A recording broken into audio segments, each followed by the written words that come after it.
My name's Lila. I've always been the kind of person who prefers code to cocktails, a quiet evening over a raucous party. But life has a funny way of throwing you into the unexpected. That night at the party, hosted by a friend from college, was supposed to be another routine social gathering. I was already planning my escape route to my cozy apartment and my awaiting laptop when he walked in. David was hard to miss. At 22, he had the kind of energy that filled up a room. With his athlete's build and an easy smile, he was surrounded by admirers the moment he stepped through the door. I tried to keep to my corner, nursing my drink and fiddling with my phone, but fate had other plans. "Hey, you're Lila, right?" His voice cut through the noise, pulling me back from my digital refuge. I looked up to find those intense eyes fixed on me. "Yeah, that's me. And you are?" I asked, even though I already knew the answer. "David Matthews, the rising hockey star everyone seemed to talk about." "David, I've heard a lot about you. You're the genius programmer at Turner Tech, right?" His grin was infectious, and I found myself smiling, despite my initial resolve to remain disinterested. "Genius might be stretching it, but yeah, I work for an IT company," I said, trying to play it cool. David chuckled, pulling up a chair next to me, uninvited but not unwelcome. "So, what brings you to a party where you clearly wish you were anywhere else?" I shrugged, looking around at the bustling room. "Guess I was trying to be social. My friends keep telling me I need to get out more." "That's funny." David leaned in, his voice dropping to a playful whisper. "Because I've been trying to get out of these things too. Too much fake chatter." "You want to escape? Let's grab some real food, this party stuff is just fluff." I hesitated. This wasn't my usual style, but there was something about David that felt different, genuine. Maybe it was the way he looked at me, like he really saw me, not just the quiet girl in the corner. As we sneaked out of the party, the cool night air felt like a splash of clarity. We ended up at a 24-hour diner, the kind with greasy fries and endless coffee. David ordered the biggest burger on the menu for us to split, and I found myself sharing stories about coding mishaps and server crashes. David listened, really listened, nodding and asking questions that showed he got it, even if he didn't know a router from a modem. It was refreshing, talking to someone who didn't glaze over when I geeked out about technology. As the night turned into early morning, I realized that David wasn't just a hotshot athlete, he was thoughtful, funny, and surprisingly down-to-earth. Maybe that's why when he suggested we do this again next Friday, I didn't think twice before saying yes. David and I had been the talk of our circle since he started courting me. Despite our age difference, with me being 32 and him only 22, there was something electric between us. Honestly, it was flattering to have someone so vibrant and full of promise by my side. The day David decided to introduce me to his mom, Susan, I was nervous. The moment we arrived, the look on her face said it all. It was like she had tasted something sour just seeing me. "So, you're Lila," Susan began, sizing me up as if I were an item at an auction. "David has told me very little about you, which I suppose isn't surprising." I tried to smile, extending my hand. "It's nice to meet you, Susan." She barely touched my hand before pulling back. "Let's sit down. We have a lot to discuss, apparently." As we sat in her meticulously decorated living room, the air thick with tension, Susan didn't waste any time. "David tells me you two are planning to marry. He's a professional athlete, on his way to becoming a star. And you, Lila, you're a programmer, correct? And quite a bit older than him." "Yes, I am a programmer," I replied, keeping my voice steady, despite her tone. "And yes, there's an age difference, but we love each other." Susan scoffed. "Love," she muttered under her breath. "David, she's 32. You're just 22. You should be thinking about your career, not settling down with someone who—" "Mom," David interrupted, his voice firm. "I love Lila. That's what matters to me. We're getting married." Susan's eyes narrowed. "You're blinded by infatuation. Think about your future, your contracts, your endorsements." This is a mistake. I felt a surge of defiance. I'm not here to argue, Susan. I came because David wanted us to meet. I respect your concern, but our decision to marry is ours to make. David nodded, squeezing my hand under the table. Exactly. We've talked this through, and we're serious. Lila's age, her job, it doesn't matter to me. What matters is how we feel about each other. Susan leaned back, her expression unreadable for a moment before she spoke again. Well, it seems I can't convince my own son to think clearly. If you're going to be part of this family, Lila, I expect you to understand the pressures David will face. Can you handle that? Without dragging him down? Her words stung, but I held my gaze. I'm not here to drag anyone down, Susan. I support David fully, in his career and everything else. There was a pause, a heavy, uncomfortable silence, before Susan stood up abruptly. I need to think about this. David, you're welcome to stay for dinner. Lila, I think it's best if you leave now. David started to protest, but I stopped him. It's okay, David. Let's not make this harder. I'll go, but think about what I said, Susan. I'm not the enemy here. When I found out I was pregnant, I was over the moon with joy. David was thrilled too when I told him, and he immediately suggested we speed up our wedding plans. Let's not wait, Lila. Let's get married as soon as we can, he said, his eyes shining with excitement and a bit of urgency. The joy of our news, however, didn't quite extend to everyone. When David broke the news to his mom, Susan, her reaction was less than enthusiastic. You're what? Pregnant? This changes things, she muttered, clearly agitated by the unexpected twist. David tried to calm her down. Mom, this is good news. We're happy. Susan paced the room, her brows furrowed in thought before she turned to face us with a stern look. Fine, but if you're going to do this, you're doing it on my terms. First, you two are signing a prenup. A prenup? I echoed, my stomach sinking. Yes, to ensure my son's future earnings in hockey are protected. He's going to be making millions, and we can't have any risks, Susan explained, her voice firm and non-negotiable. David looked at me, his expression apologetic. Lila, I know it's not ideal, but my mom has a point about protecting the career I'm building. It's just a formality. I nodded slowly, the reality of our situation settling in. Okay, what's the second condition? I asked, bracing myself. You need to show your commitment to this family, Lila. I want you to handle the initial mortgage payment for your new house, 50% up front. Susan's eyes were locked on mine, challenging me. I was stunned. 50%? That's a lot of money, Susan. David was quick to jump in. Mom, that's too much. Lila, we can figure something out. But I knew what I had to do. I called my dad later that day, explaining the situation and how much I needed.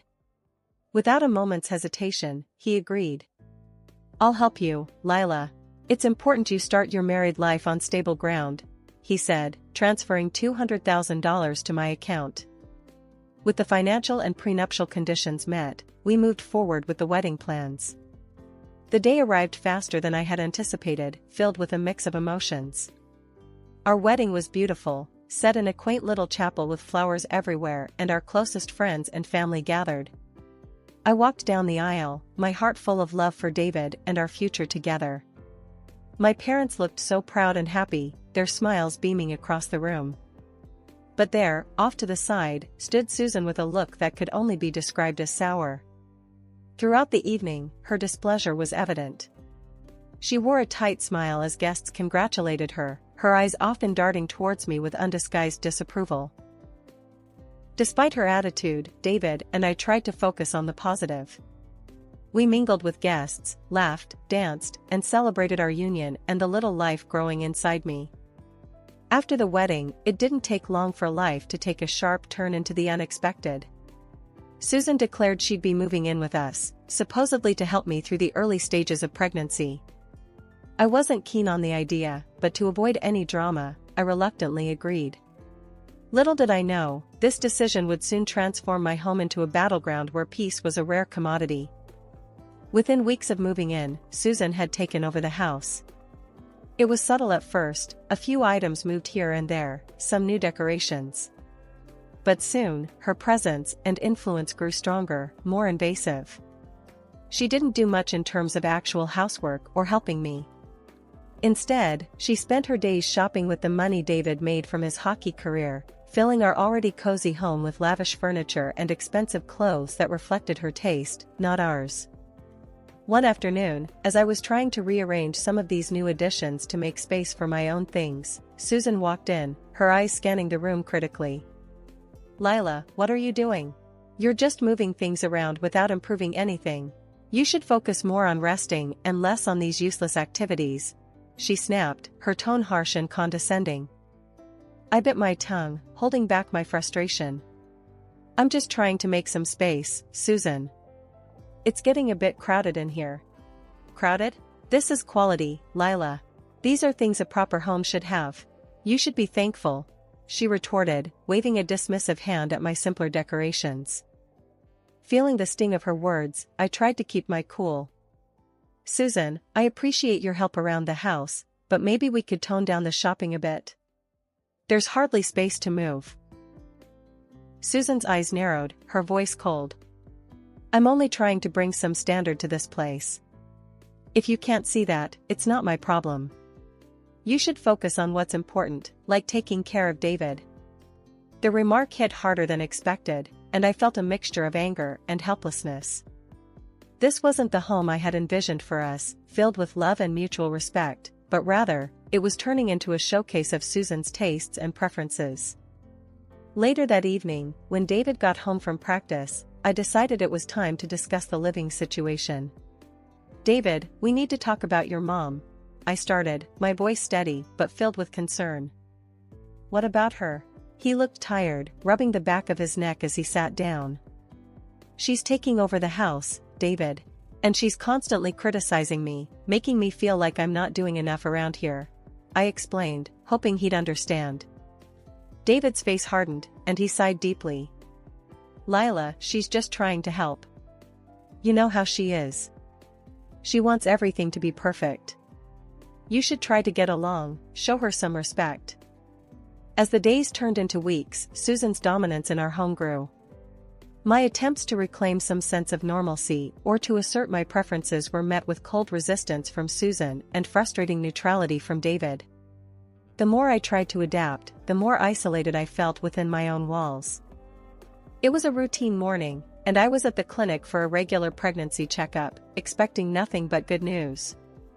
But the doctor's face told a different story as he reviewed the ultrasound images. "Lila, it seems there's a significant developmental issue with the fetus. I recommend further tests, but you need to be prepared for all possible outcomes, including the possibility of not carrying to term." The drive home was a blur, and walking into the house, I was met by Susan's scrutinizing gaze.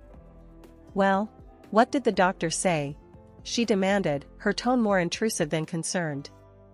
I swallowed hard, fighting the lump in my throat. "It's not great news, Susan. There are complications. The baby might not make it." Susan's reaction was cold, almost mechanical. "I see. Well, you need to think about what's best, for you and for David. Sometimes these things are for the best." Her words stung, but I had no energy to argue. I needed David, his support more than ever. When he finally came home, I told him everything, the tears I had held back now freely streaming down my face. David looked devastated, but his words were hollow. "I'm so sorry, Lila. We'll get through this. Whatever you need, I'm here." But as the days went on, David's promise felt empty. He seemed distant, retreating into his own world, leaving me to cope with my grief and fear alone. Meanwhile, Susan's true colors came out more vividly than ever. One evening, as I sat in the living room, trying to find some distraction in a book, Susan sat across from me, her eyes sharp.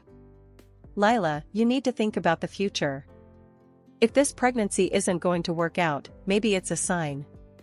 Maybe it's time you and David reconsidered your situation. A childless marriage is bound to fail. I couldn't believe what I was hearing. Anger boiled inside me, but before I could respond, David walked in. I looked to him for support, but instead of defending me, he stayed silent.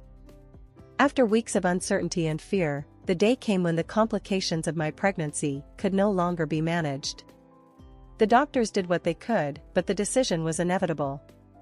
The pregnancy had to be terminated.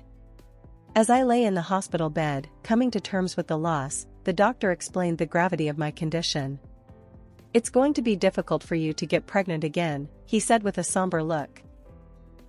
Returning home was one of the hardest things I've ever done. I was drained, not just physically, but emotionally. My heart ached in a way that words couldn't describe. I walked through the door in tears, a mess of grief and broken dreams, hoping, praying for some semblance of comfort from the people who were supposed to be my family. What I walked into was anything but comforting. Susan wasted no time. As soon as she saw my state, her words sliced through the air, cold and sharp. "Well, look at you. I told you, didn't I? You just aren't cut out for this. You can't even manage to have a healthy child." Her cruel words hit me like physical blows. I stood there, stunned into silence, my tears falling faster. I looked to David, desperate for him to say something, anything in my defense. But David was distant, his eyes avoiding mine. He shifted uncomfortably, then said, "Look, Lila, I have important matches coming up. I can't have all this drama around. It's just too much." I stared at him, disbelief clouding my pain. Our child was not just some drama, David. This was our baby, our future. How can you be so cold? David's face hardened. "I'm tired, Lila. Tired of your complaints and all these problems. I've got a career, and honestly, I've got plenty of options." He paused, his voice dropping as he added, "Maybe it's better if we just end this. I need someone who fits into my life, not complicates it." Susan clapped her hands, a twisted smile on her face. "Finally, some sense from you, David. Lila, you heard him. Pack your things. It's time for you to leave." David didn't help me with my bags, he didn't even say goodbye. As I closed the door behind me, the finality of that click echoed in my heart. When I arrived at my parents' house, my tears hadn't stopped. Seeing me in such a state, Dad was furious. "What happened, Lila? Tell me everything," he demanded, his voice a mix of concern and anger. Through sobs, I recounted everything, how Susan and David had treated me, the cruel words, the demand that I leave the house we shared. Dad's face turned red with each detail I shared, his fists clenching at his sides. "This is not going to stand, Lila. We're going to make sure you get what you deserve," he said, pulling out his phone to make a call. Within hours, he had lined up meetings with some of the best lawyers in the city. The next few days were a whirlwind. We met with a sharp and determined lawyer named Helen, who was appalled by my story. "We'll file for divorce immediately and sue for half of every investment you made in that house," she declared, her tone fierce and resolute. True to her word, Helen moved quickly. The divorce papers were served to David, and the lawsuit for my share of the house investments was filed. David and Susan were shocked. As the legal battle ensued, it became clear that they were in a precarious financial situation because of my mother-in-law's ill-considered spending. David and Susan were forced to sell the house. Meanwhile, David's life seemed to spiral. He met a young fan, a girl who was smitten with the shining star, and married her hastily. I heard about the wedding through friends. It didn't sting as much as I thought it would, instead, it felt like confirmation that leaving him was the right decision. But Susan couldn't resist one last jab. A few weeks after David's rushed wedding, I received a letter from her. Inside was a photo from the wedding, showing Susan beaming next to David and his new wife. On the back, Susan had written a note. "Finally, my son has found a young and healthy woman who will give birth to healthy children for him." The cruelty of her words was meant to wound, and it did, but not as deeply as she intended. The lawsuit dragged on, but eventually, the court ruled in my favor. I was awarded half of the investment we had made in our former home, a sum that significantly strained David's finances further. 2 years have rolled by since I last walked out of that house, feeling broken and betrayed. A lot has changed since then, especially for me and my dad's company. We've been breaking into the international market, and my work paid off in a big way. I received an international award in IT technology, a recognition that came with a prize of $1 million. Just when I thought things were settling down, my phone rang. The screen flashed a number I didn't recognize at first, but the voice that greeted me was unmistakably Susan's. "Lila, you need to come back to David," she stated bluntly. "No hellos, no how have you been?" I paused, taken aback. "Susan? Why would you think I'd come back?" Her voice was sharp, tinged with desperation. "David's been injured, a bad accident during a match. He's in a wheelchair now, can't play anymore. His wife left him, took half of everything. We need you." Her words were a jolt, but not enough to shake the foundation I'd rebuilt. "And you think I should return because of his injury? Why, Susan? Just because I have money now?" She didn't hesitate. "You're rich now, Lila. You can afford to take care of him. And me. I'm willing to let bygones be bygones. I'll even cook for you and let you have children, imagine that." I couldn't help but laugh, a short, bitter sound. "Susan, do you hear yourself? You want me back as some sort of nursemaid to David and his financial backer to you, just because I won money? It's always about money with you." Susan's voice cracked, angry and sharp. "You owe us, after everything." I shook my head, even though she couldn't see. "I owe you nothing, Susan. I built my life again from scratch, without any help from you or David. You threw me out when I was at my lowest. Why would I ever think of coming back?" There was a silence on the other end, heavy and thick. Then Susan spat out, "You're making a huge mistake, Lila." "I made my mistakes, Susan, but I learned from them. And returning to a life that nearly broke me isn't a mistake I'll make twice," I replied, my voice calm and steady. Hanging up the phone, I felt a surge of freedom. Her words no longer had the power to hurt me. I was truly free, and my life was my own. Looking around my office, filled with awards and the buzzing of computers, I knew I was right where I was meant to be. Later, at home, I poured myself a glass of wine and stepped out onto my balcony, looking out over the city lights. The challenges of the past seemed like distant memories, and the future was bright and full of promise. I had found success and contentment in my work, and I was surrounded by people who valued and respected me. As I sipped my wine, I thought about Susan's call, her voice so filled with anger and desperation. It was clear that in her world, money still dictated worth. But in my world, I measured wealth not by dollars in the bank, but by the happiness and peace I'd fought so hard to achieve. One crisp morning, as I walked into the office, the buzz of the upcoming product launch was palpable. My team, a group of brilliant and driven individuals, greeted me with enthusiastic updates. "Lila, we're almost ready to roll out the new software. Just a few tweaks left," Jenna, one of our lead developers, informed me, her eyes sparkling with excitement. "That's great to hear, Jenna. Make sure those tweaks are solid. We can't afford slips, not with so much riding on this," I replied, my tone both encouraging and firm. Jenna nodded, her demeanor serious. "Absolutely, Lila. We're on it." I received a call from Dad later. His voice was brimming with pride. "Lila, I just wanted to tell you how proud I am of you. Not just for your success at the company, but for how you've handled everything life threw at you."